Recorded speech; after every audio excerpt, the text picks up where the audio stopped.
Hello class, my topic today is voyage planning. Many of you call voyage planning as passage planning, but the actual technical name, the correct name as per SOLAS is voyage planning. I want you to refer to SOLAS chapter 5 with regard to voyage planning and master's role and responsibility with regard to voyage planning. SOLAS chapter 5 clearly states that the master has the absolute authority and he cannot allow himself to be influenced by any ship owner or charterers as far as voyage planning goes.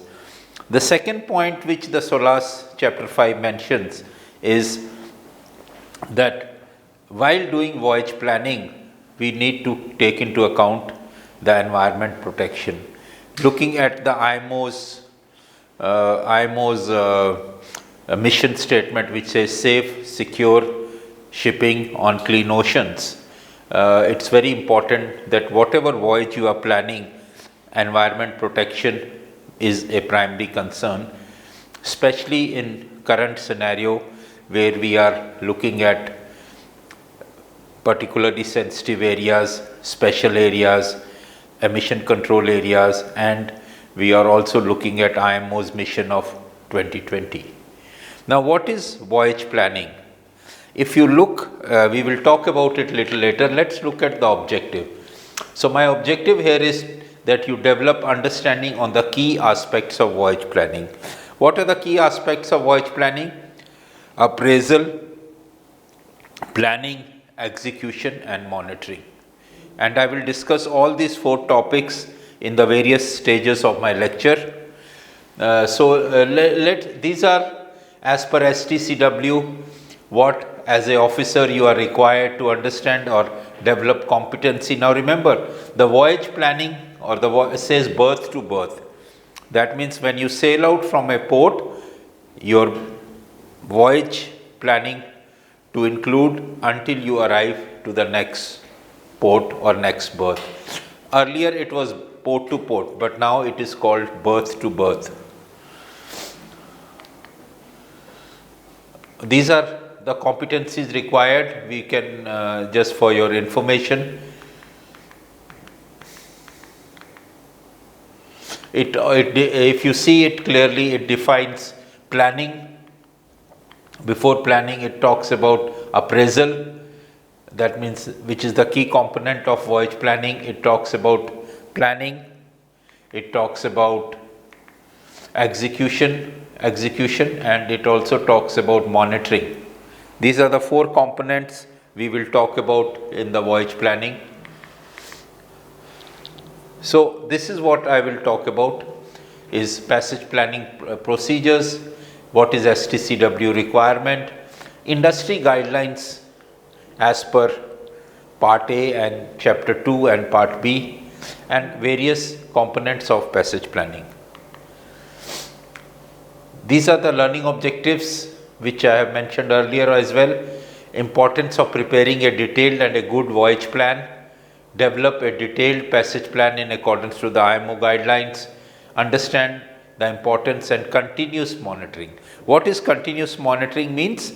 You are checking the vessel's position at all stages of the voyage. Many of the accidents happen because the vessel's position is not monitored effectively. And today's with all the electronic gadgets or electronic equipment we have, it is not so difficult to do so. Okay, now one important thing before I start, that why do we need a voyage planning? Because to improve or to enhance safety of navigation, at 80 to 90% of the navigation accidents are happening because of could have been prevented but not used by those responsible for navigation. Most accidents happen because of simple mistakes in navigation equipment or interpretation of available information rather than deficiency in basic navigation skills to use the equipment. Masters and watchkeepers are required to adhere to navigation and passage plan procedure contained in company's SMS and to take measures to ensure that they appreciate and reduce the risk to which they are exposed. So very important is that we follow, once you are on the ship, to follow company's procedure as per for the passage plan and the company's detailed procedure how to execute or monitor this plan. Each company have their own standard guidelines, but in general the basic principles of appraisal, planning, execution, monitoring remain same. For examples, some companies will say you should monitor position at sea every 1 hour. Another company may say that you should check vessel's position every 30 minutes. So it depends on company to company, but in general the principle of voyage planning remains the same.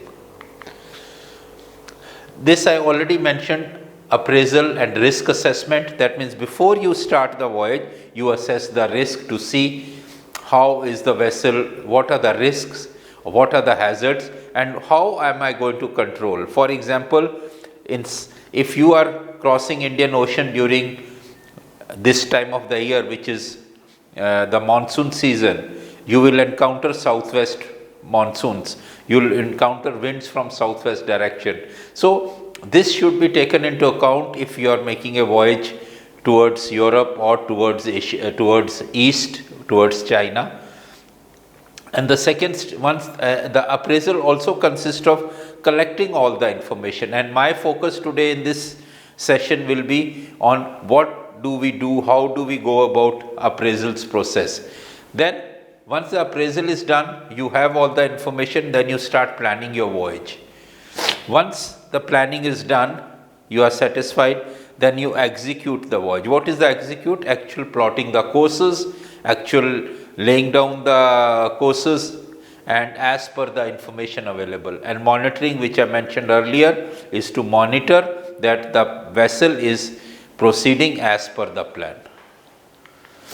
So if you see, the general definition of appraisal is the process of gathering together all information relevant to the voyage. We are only collecting information which is relevant to that voyage. And here I would like to mention that there are over 25-30 publications, nautical almanacs, etc., what you will refer to when you are doing the appraisal process.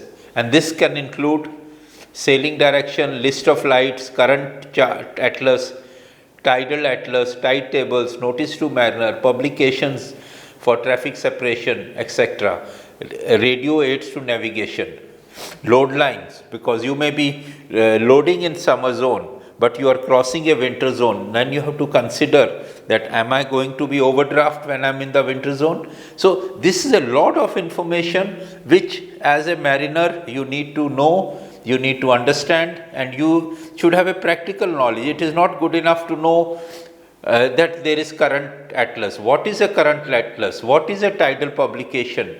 Notice to mariners. Why are they important? Because you need to correct your charts. Today you are in an electronic era where the charts are automatically corrected as long as you have the file received electronically if you are an EGDIS ship. But the basic principle remains same, that all charts and publications to be updated and corrected before beginning of the voyage.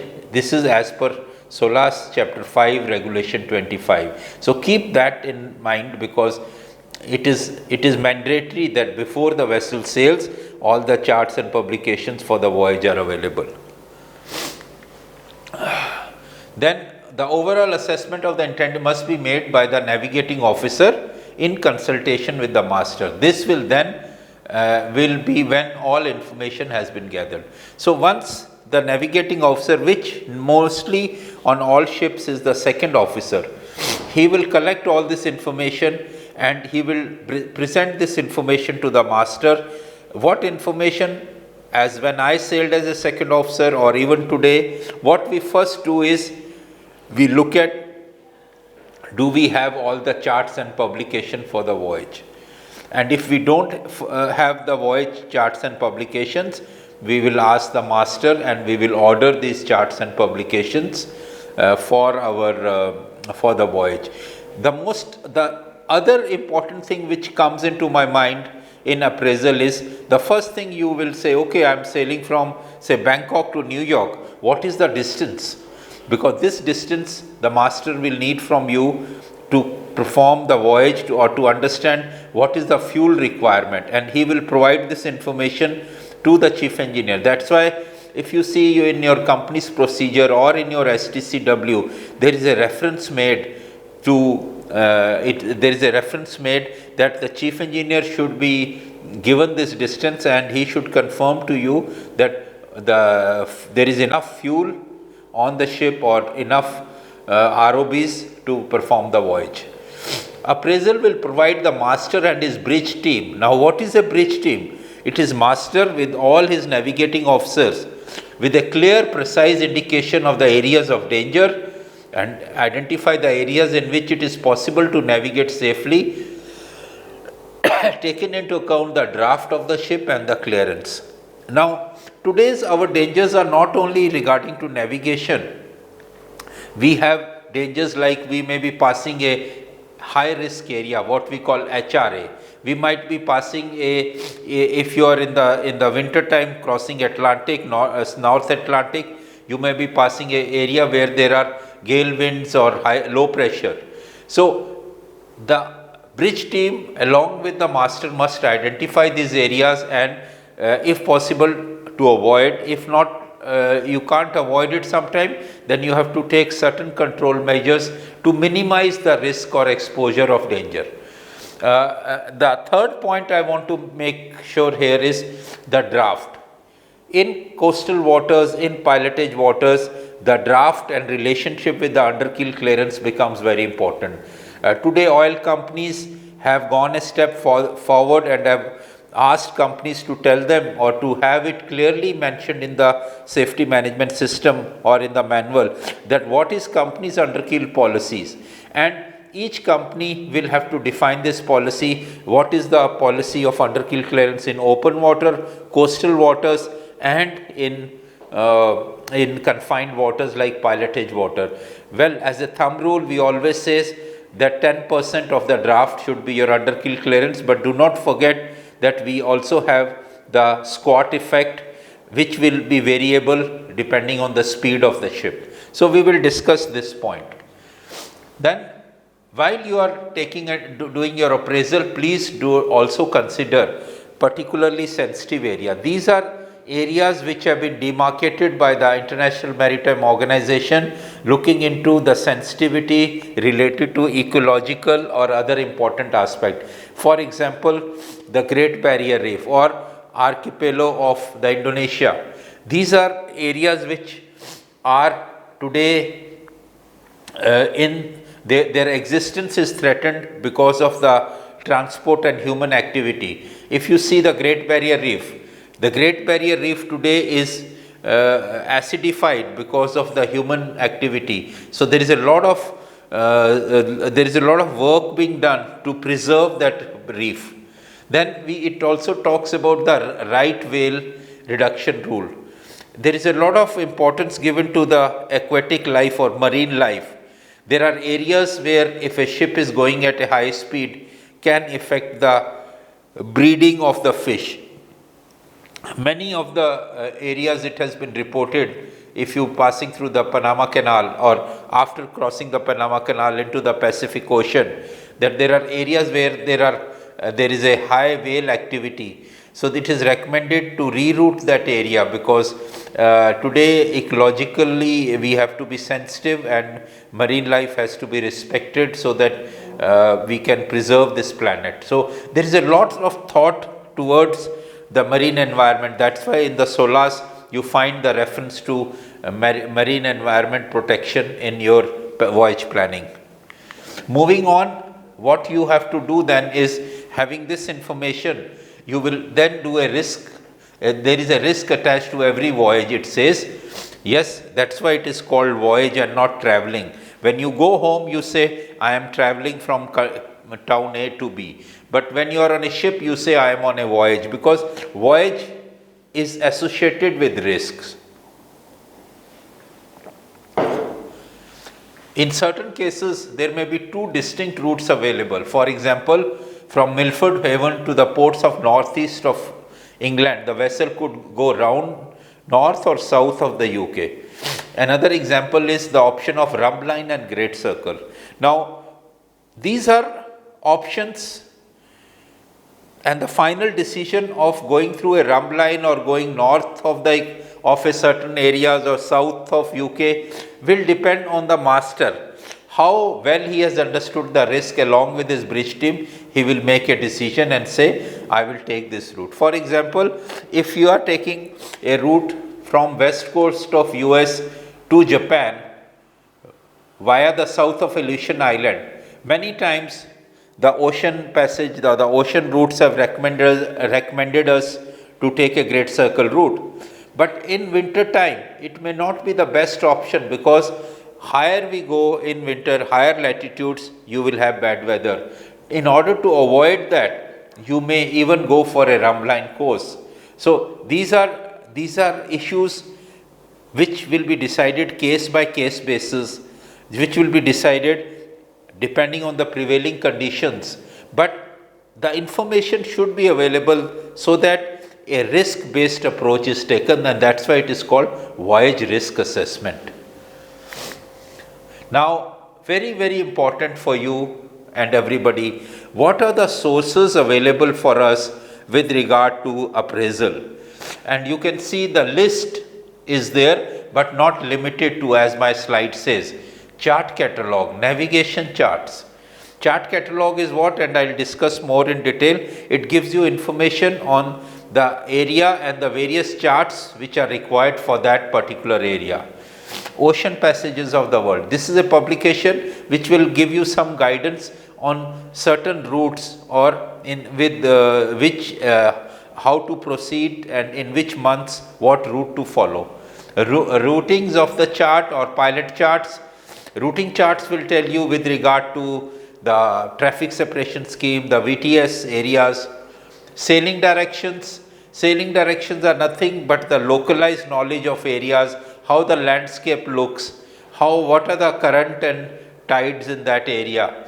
List of lights gives you the details of the lighthouses around the coast where you are sailing. It will give you what is the light characteristics.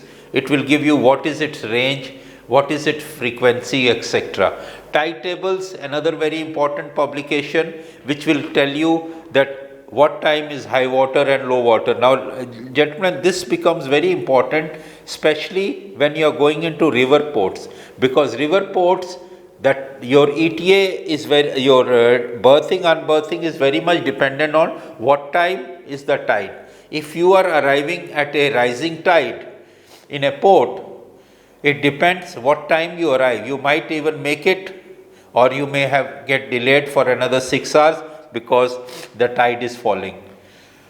Then is the tide tables, then is the tidal streams, which tells you what is the direction of the tide running. Especially you see certain areas like Milford Haven, which is in UK, or in the English Channel itself. You might be doing 15 knots and suddenly you see the tide has turned and the tidal current is now helping you to do 20 knots. To understand why you are doing 20 knots or why you are doing 30 knots will be given by the direction of these tidal streams, and this will be very clearly mentioned in the chart, but you need to refer to a standard tide table through which you can understand what is the time you are encountering this. Is it 1 hour plus high water, 2 hour plus low water, whatever it could be. Then the notice to mariners.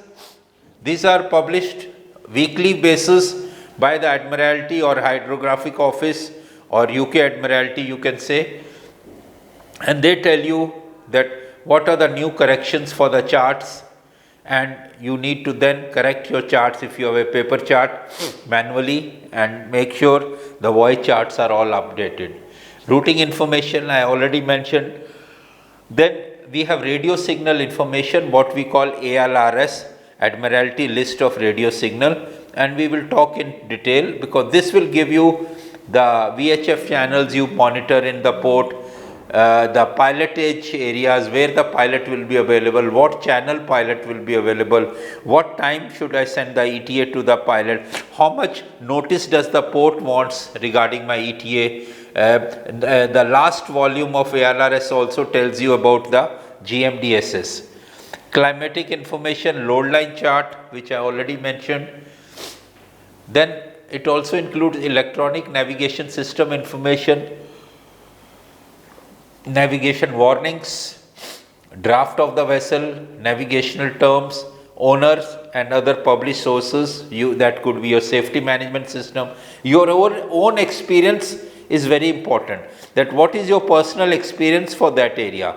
If you have been doing the run regularly, then you will exactly know what will be the weather in a particular time of the year, and you can take precautionary measures. Then a very important document or a publication called Mariner's Handbook. This has been there from all the time I know when I joined sea. This book again gives you a lot of information about, say, example, meteorological condition. It gives you information about navigation, guide to port entry. Lloyd's publication, Guides to Port Entry, of course, it's a subscribed publication. You'll have to pay it. But this information or this Guide to Port Entry gives you information of each port of the world. What are the facilities available? Where will you pick up pilot? What is the paperwork required in that port? There are sometimes the Guide to Port Entry also has a master's report, which is that master is giving his feedback or experience in that port. So very, very important document, because based on that you can then mark it on your chart that okay, this stage I need to inform the pilot station, or you can inform as a navigating officer, you can tell the master that the agent needs 7 days notice, 5 days notice, 3-day notice, etc. Nautical almanac, because we will have to not solely rely on electronic navigation aid, we also have sextant on a ship, and we are required to take sights or celestial sights, which as a practice at least one sight a day. But however, nautical almanac is also helped in knowing what time is sunrise, what time is sunset. It also helps you to calculate in your compass error.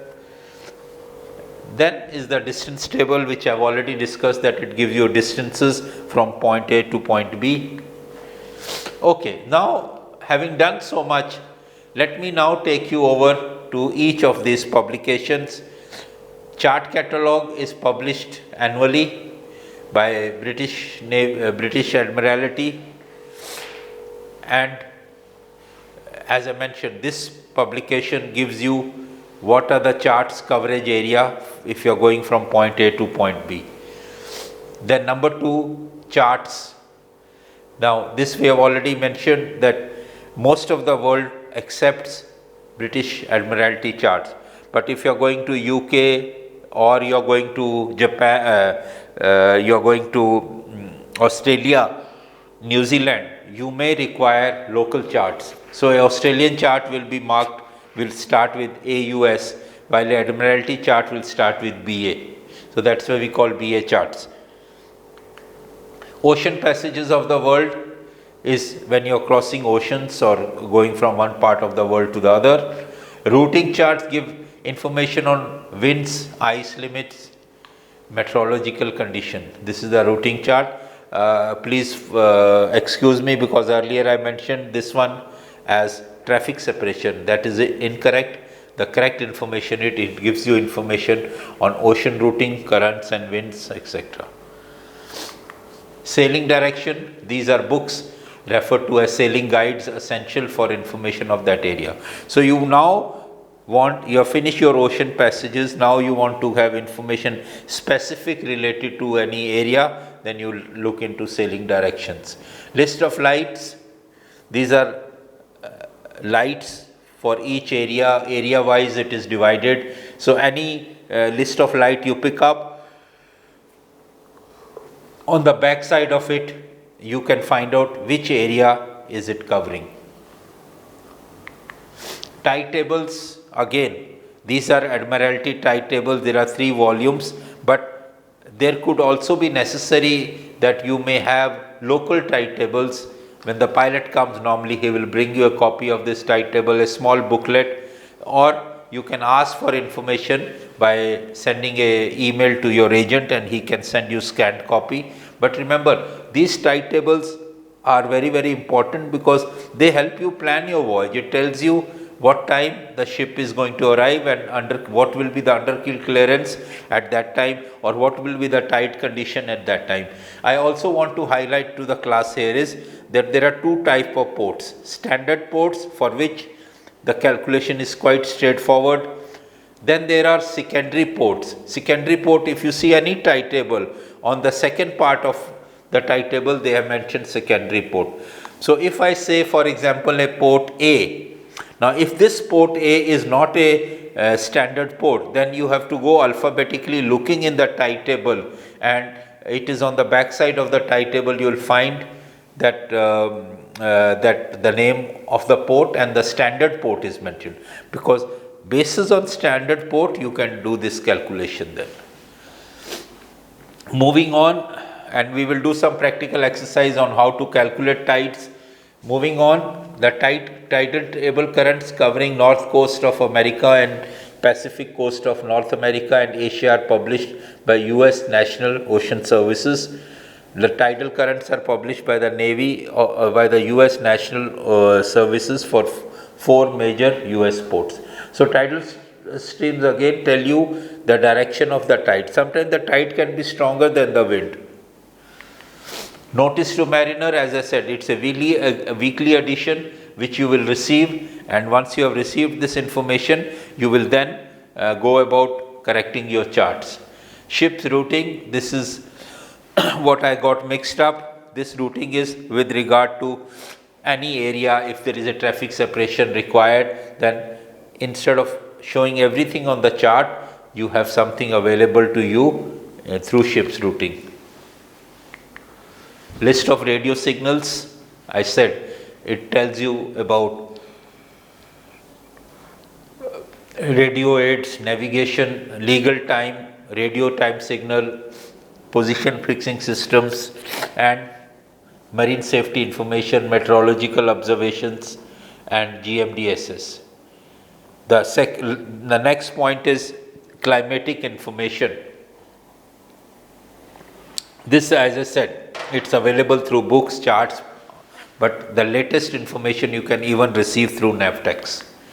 Load line information, as I mentioned earlier, if you're going from summer to summer, you don't have to worry. But if you're going from summer to winter and then again summer, you'll have to worry, because when you are in the winter zone, you cannot exceed the winter zone draft designated for your vessel. Many people may think, oh, nobody is watching me, I can go into the some winter load line, let me load more.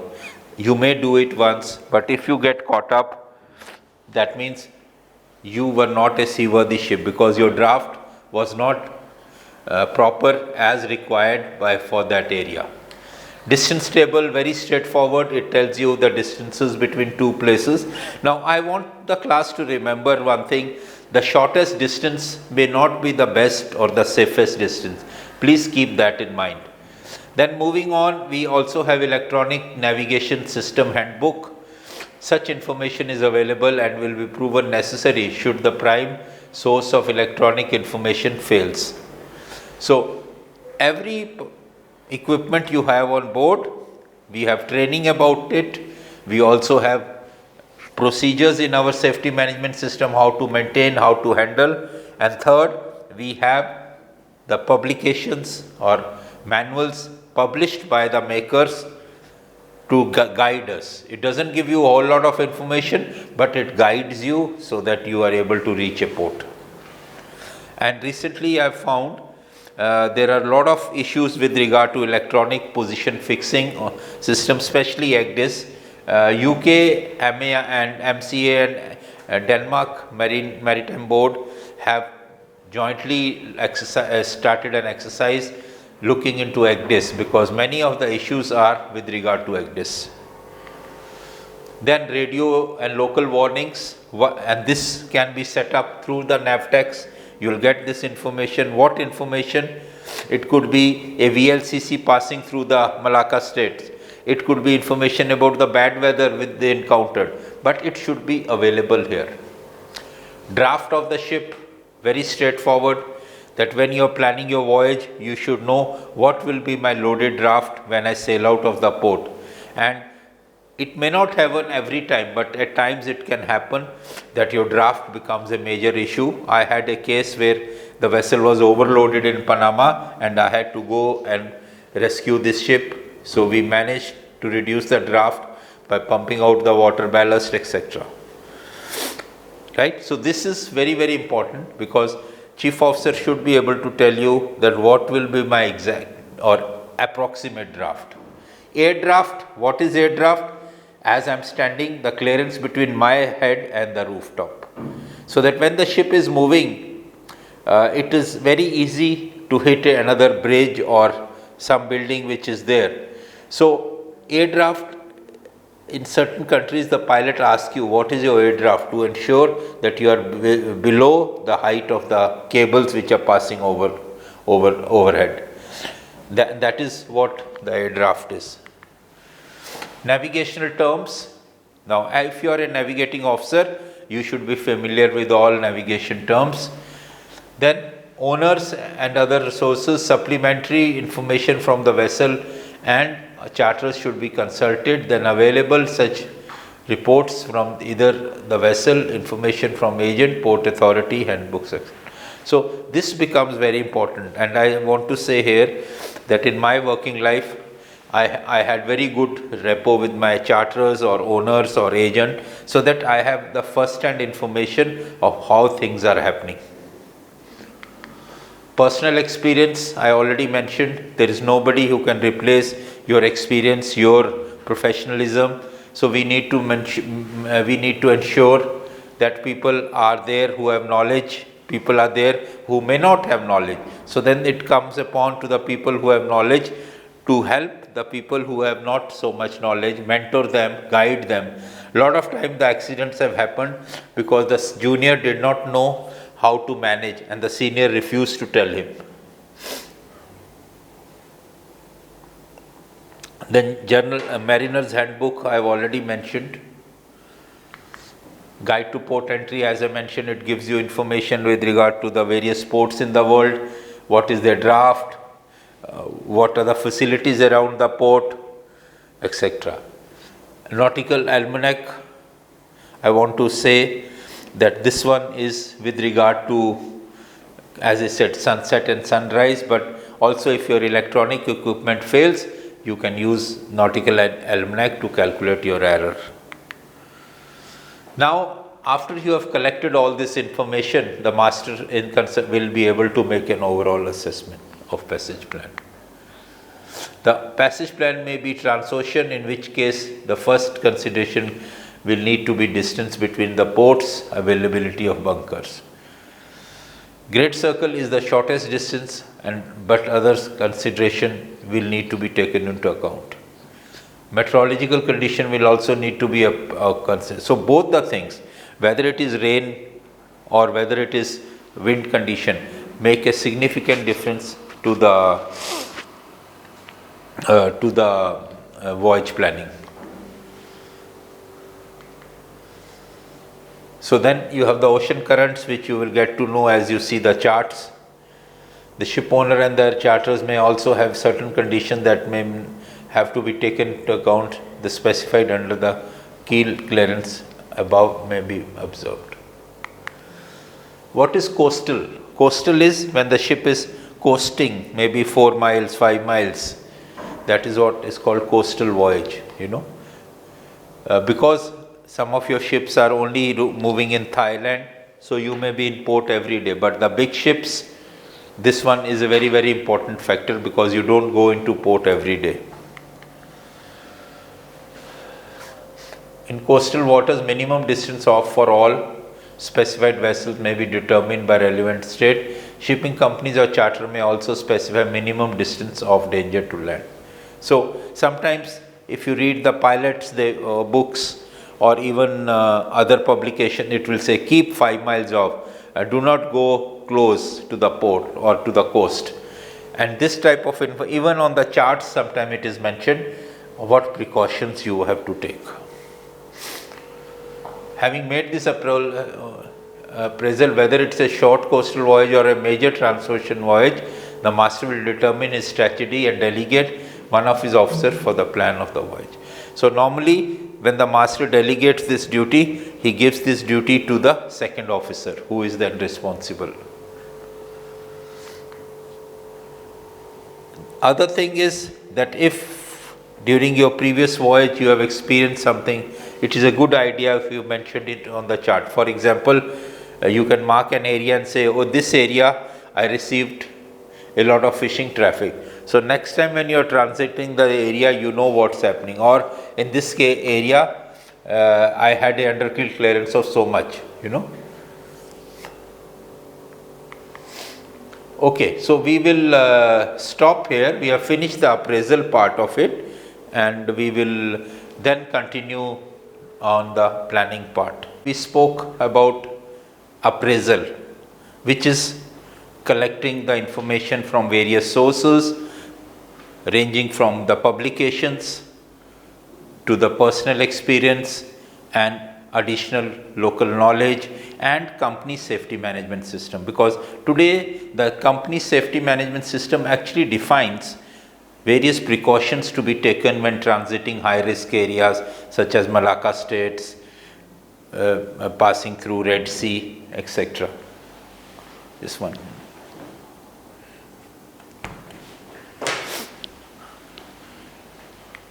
Okay, so what is passage planning? The second part, planning. Having made the full appraisal by all available means on board relating to the voyage, the navigating officer is able to prepare a plan for the passage. Detailed plan must embrace the whole passage, and very important, students, please remember berth to berth. We earlier used to do port to port. Berth to berth is from the time you leave the berth until you arrive the next berth, which includes the pilotage water. So here is very, very important to understand. At times you will experience that the passage plan you have made until the berth may be little different to what pilot has given. So the best practice would be, before arrival, it is good to send your passage plan to the agent or ask the pilotage services to provide you what is the passage they are intending or they are using. So if there are any changes, you can revise your passage plan. But this is now the second stage of the voyage. We are talking that how the planning of that appraisal is done. So few important things. What will it involve? Closing out the risk assessment, because in appraisal we talked about identifying hazards, we talked about areas which may have high traffic densities, areas which are navigational hazards, areas which are piracy prone. So here we are going to put controls in place so that those risks are mitigated. Plot the intended passage on the appropriate chart and mark clearly the applicable chart's area of danger close. Very good practice, but avoid overcrowding. You should mark the area. Say for example, local knowledge says that passing Taiwan Strait you may encounter fishing traffic, then it should be marked. Maybe some areas you may experience unusually high set and drift. Mark it so that the navigating area officer or the bridge team is aware of those dangers. Then planned track must be plotted to clear hazards at a safe distance as circumstances allow. Now, the term safe distance must have a clear understanding. What is safe distance?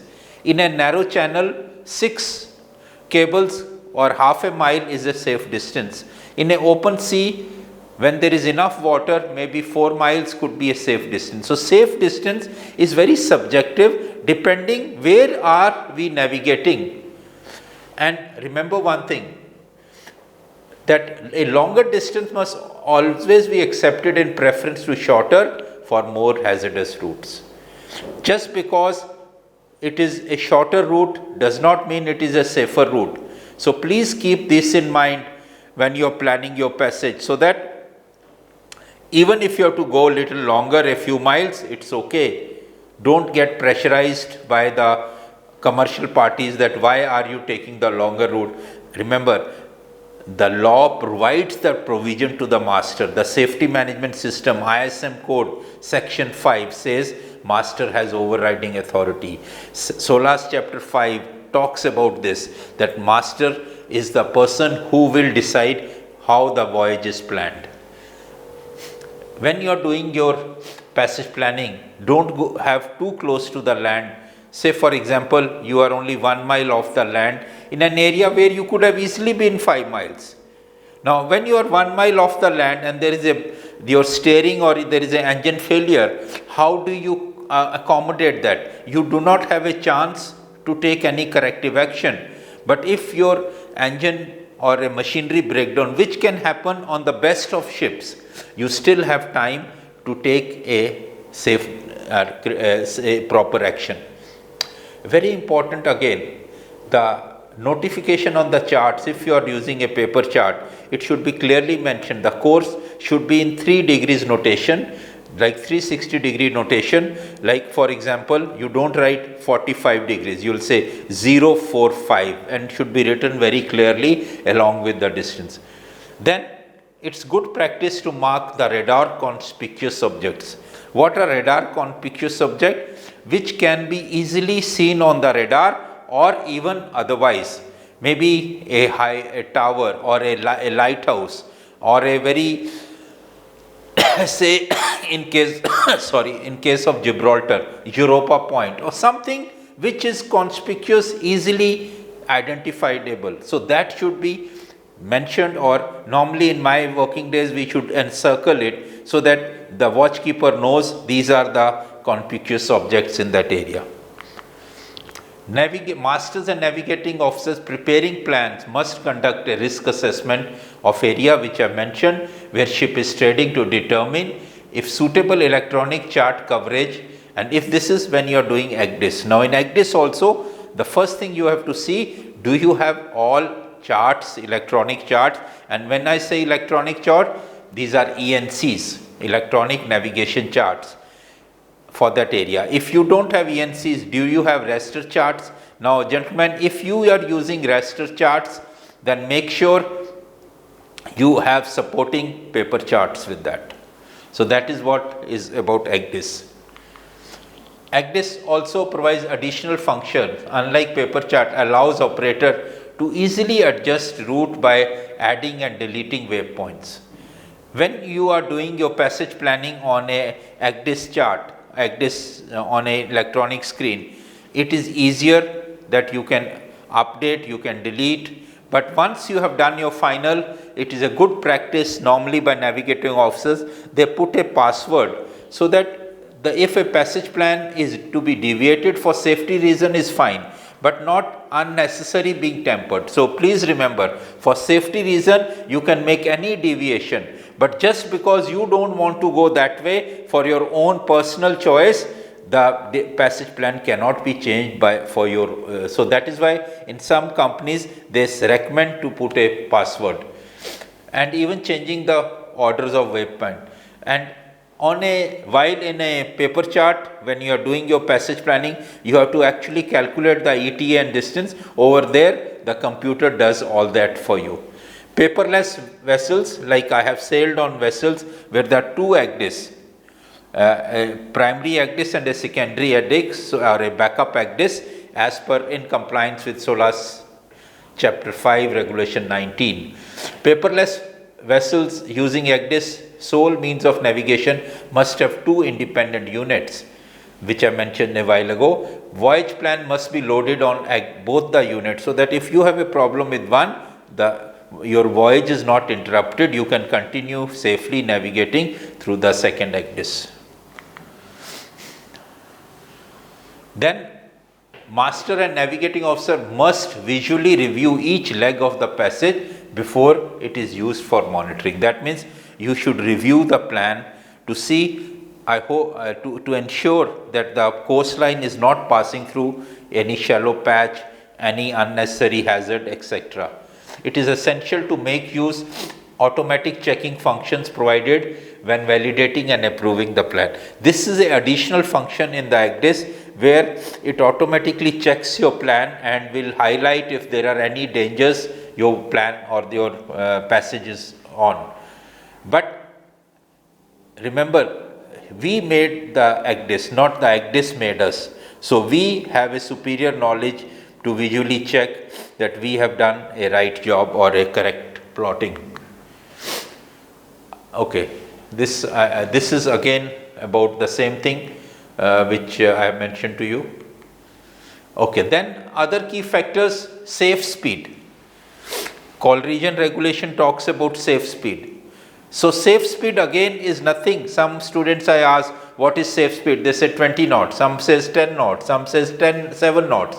No, safe speed is as defined in collision regulation, will depend on the area you are navigating, the traffic density, the size of the ship, the underkeel clearance, the operational capability of your radar, etc., etc. So as a navigating officer, you should have a clear idea what safe speed is all about.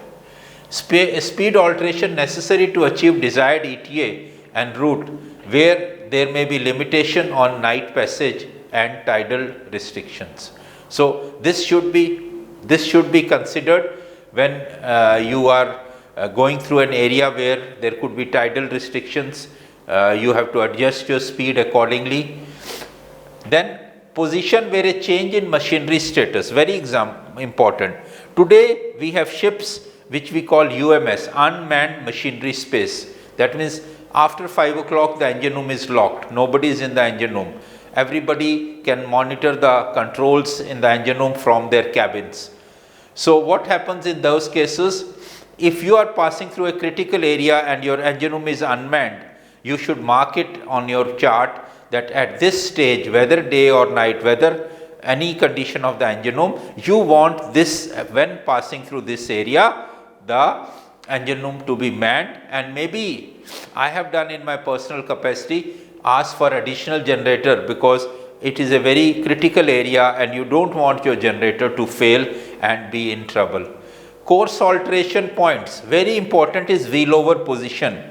And here I want to spend little time to tell you, wheel over position is a position at which you start altering the course. Suppose you are steering a course of 045 and when you come to a point where you have to say the next alteration is 000 or north, you don't start altering at that point. You might alter earlier depending on the length of the ship and speed, etc. And that is called the wheel over position. So when you are doing your planning, you should clearly mark the wheel over position. You should also mark the areas where underkeel clearance is critical, taking into consideration height of tide. You should also know the air draft. Suppose you are passing a bridge, you must know that under normal condition, what will be the safe distance between the highest point on the ship and the bridge or the tower, so that this has to be clearly defined in the passage plan. There have been instances where ships have had allisions with overhead objects or cables because there was an error in calculation of the air draft. So air draft I have already mentioned. Cross check, take into account the retractable aerials. Certain countries or certain areas when you navigate, there could be places where you will have collapsible masts or you will have to remove your higher aerials, etc., because the air draft is not sufficient. So you need to consider that. Position fixing accuracy is very important. So you must see or must check during navigation, what is my primary mode of position fixing? Yes, if you are in open sea, you have no other option but you have to rely on GPS. But as a best practice, take at least one celestial position every day so that it will help your officers to be familiar with the celestial calculations. B, it will verify that your GPS is working well. Well, there are a lot of discussions. People say, well, the electronic will never fail, etc. But that's a debate. We can do it at some other point. The second point I also want to say is, in close confined water, coastal water, radar becomes your primary mode. Today you have live position because of ACDIS, but remember, the ACDIS is fed through the GPS. So if you have a wrong signal from the GPS, you are getting a wrong position on your chart. And that is why it's very important as a navigator to check your position continuously, check your position through radar and distance and bearing, visual bearings. Today the practice of visual bearing is fading away, but it is good to take visual bearings and radar distance, because many times the radar bearings may not be so accurate when plotting positions. And at least take a cross bearing 2 to 3, minimum 3 would be the best to fix a ship's position. You should also have a backup plan or a contingency plan if at all you have a machinery failure, and in confined water you should mark that as a contingency plan. I will show you some pictures how you have to mark it, that which area in case you get a engine failure or a steering failure you will proceed to anchor. Then no-go areas you should mark. What are no-go areas? That with at any cost you will not enter those areas. Safety margin is required around the no-go areas at a distance. Most probably circumstances, the part of ship being navigated, the bridge will not pass. That means you will have a no-go area, but before no-go area you have this safety distance. That means, okay, this is 2 mile limit. I cannot go beyond that because then I am into a no-go area. Now, this safety margin will depend on the size of your ship, accuracy of your navigation system, tidal stream, maneuvering characteristics. As an officer of the watch, you must know your ship turning ability, how much time your ship takes from full ahead to stop. I have been on big ships, it can take up to 3 miles before your actual ship stops. You must exactly know what is your speed, maneuvering speed on full RPM or full ahead, half ahead, slow ahead, etc. Do you have a right hand propeller or left hand propeller? What is your advance and transfer during your turning circle? So as a officer you should be well versed of these things. Your job, what I see today is everybody just focuses on the electronic screen and not looking into these things. You must find yourself or be capable before you can just say, oh, I know ACDIS now. Well, you know ACDIS, but you also have to know various other things before you look into ACDIS, and you should know what are you looking for. Planning may be considered into 2 stages. One is ocean and open waters. What is ocean and open waters? Ocean and open waters are the areas where which is like open sea. That means there are no restrictions, enough depth, no navigational hazard as such. Like you are in open waters after you have cleared Gibraltar Straits going towards America. Coastal water is when you have a coast near your navigating area, maybe you are passing through Singapore Straits or you are passing through Gibraltar, etc., etc. Passage planning, collect together all charts, putting them in order, and when you are putting the charts in order, say I am sailing out of port, then my next chart would be a chart which is immediate after I sail out. So normally you mark it as 1, 2, 3, 4 in consecutive order, and on the bottom of each chart you will write the next chart number, so that the watchkeeper, when there is a changeover of chart, he is able to know which is the next chart. And very, very important is that your charts are corrected to the latest notice to mariner you have. Nowadays with the electronics or internet, even if you have not received your notice to mariners, you can download from the internet, it's available, and you should have your charts. At no stage should not be your charts and publications not corrected. Now people ask me, I cannot have the latest correction. Yes, that is correct, but whatever is reasonable and practical you should do. If you are in a long voyage and you are away for 2 months, of course you will have to look at the charts, but remember, land never shifts. What are the charts of your main concern? Coastal areas.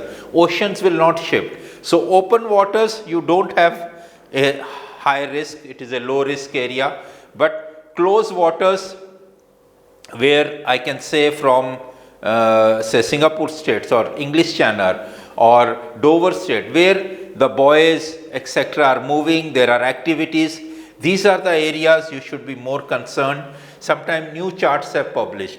At no stage you should be using a old edition chart for your sailing, because it amounts to a unseaworthy condition. As you see, SOLAS chapter 5 regulation 27 says that all charts and publication to be updated before sailing. So at no stage we can be sailing on a old or a expired chart. And every company nowadays have asked the ship's master within their safety management system to report every month the charts report. And what happens in the chart report, the master has to randomly check a few charts to ensure the second officer is doing his job. With ACDIS, this problem is not there, because you are then outsourced the chart correction to a company, and this company will send you chart corrections on weekly basis, and all you have to do is download these charts corrections and upload your ACDIS computer. But remember, in today's working world, cyber security is a big risk, so please exercise cyber hygiene when you are doing this activity. Dedicated computers to be used which are virus free. USBs to be used for this purpose, should not be used for any other purpose, and a cyber hygiene should be maintained. Most companies today are writing procedures with regard to this. Then no-go areas, which I mentioned to you, it should be clearly marked, and as you can see here, I have clearly marked these are the no-go areas. So while navigating, this is the area you can go, and I have put the safety margins. So that is the maximum drift you can allow a ship to go on to, but at no condition you will enter the no-go areas. Margin of safety is required around the no-go areas at a distance that the worst possible circumstances which the ship, the part of the ship may have to navigate. So this we have already mentioned, depends on the size of the ship, accuracy of navigation system and maneuvering characteristics. Safety margin will also show how a ship can deviate from the track, still remain in safe water. As general, margin of safety will ensure that ship remains in water with depth greater than draft plus 20%, that is your underkeel clearance. Then also areas margin of safety you should look into. Survey reports, is the survey report very old? If the ship is rolling and pitching, is there a possibility that ship may be experiencing squat when the ship have increased the draft by passing into fresh water? So these are some other things you have to look for the margin of safety. Areas where ship may safely deviate are considered to be safe water, and the limits of this safe water are bounded by the margins of safety. So if you go back to my slide here, so if you see the demarcated area, these are your margins of safety. So you should try and stay within this area.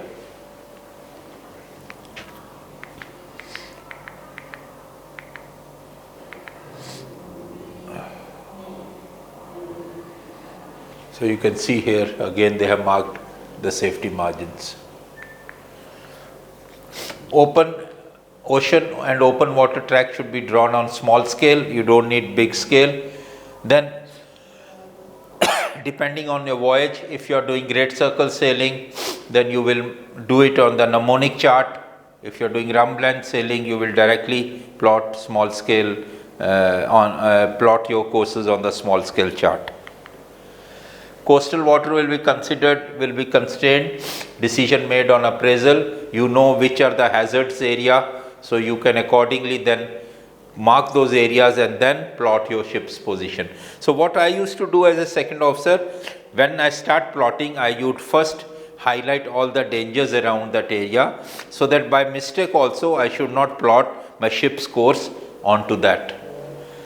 And then, as I mentioned here, there should be overlap, and the chart, change of chart should be clearly defined, that okay, next chart BA267. So it should be clearly mentioned on the chart in use that the next chart you are going to use is 267 BA chart.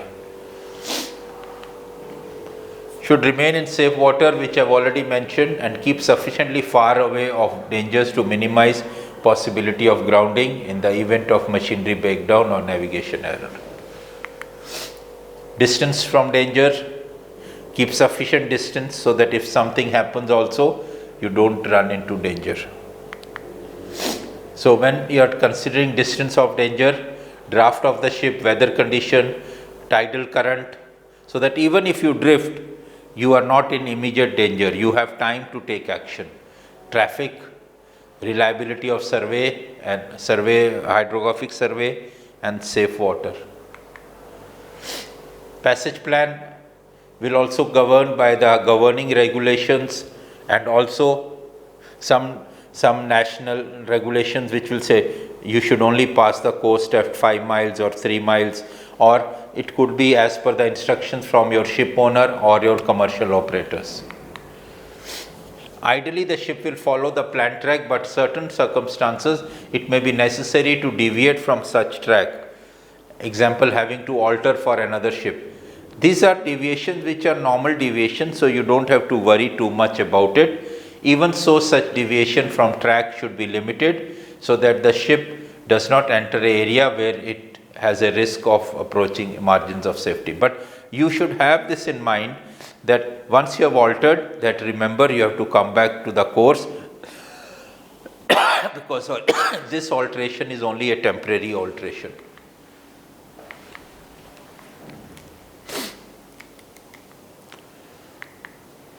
The next is under keel clearance.